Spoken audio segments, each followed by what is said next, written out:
The human body is designed for movement. We are designed to be regularly active, to be upright. We've got a lot of muscles, we've got a lot of joints. They should be actively used on a daily basis. And unfortunately, we've made our lives very hard in terms of our modern workplace.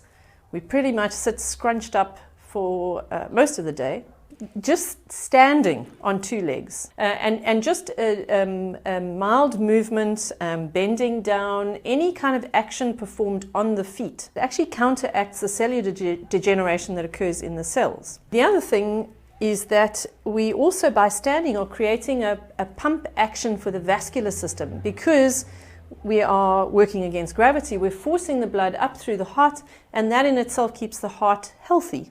What we know about chronic sitting is that, in fact, it's an independent risk factor for poor health and early death.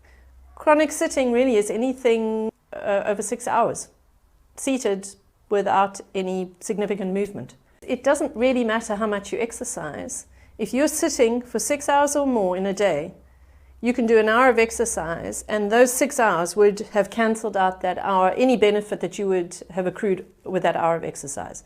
That's shocking. And that brings me to the reason for this vlog, which is to say that movement actually is more important than exercise, certainly as far as I'm concerned.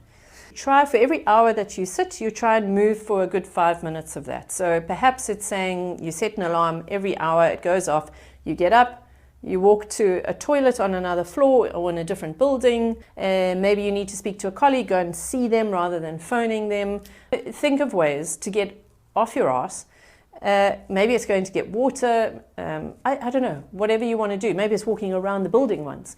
But get off your butt for 5 minutes at least for every hour you sit. That's a kind of fairly simple one. The other thing you could do, if you have the means for it, is to create yourself a standing desk. So look, I have a home office, and what I've done is I've just raised this sufficiently so that when I work at my laptop or my keyboard, my elbow is at a 90-degree angle, which is the perfect position for it. And I just got myself a bar stool, which I put here for when I get tired, really tired. So sometimes I can stand for an hour at a time fairly easily. I might sit down for 10 minutes. It's not a comfortable seat, so my ass gets sore, and then that prompts me to stand again. And so most of the time that I spend here, I'm spending standing. If you understand the statistics around chronic sitting, which is that if you sit for more than 6 hours a day through most of your adult life, you are likely to die 5 years younger. That's huge. Try and make some sort of plan so that you integrate daily movement throughout your day on an hourly basis. And then if you really don't have time for gym, I don't think it's an imperative, as long as there's movement regularly through your day.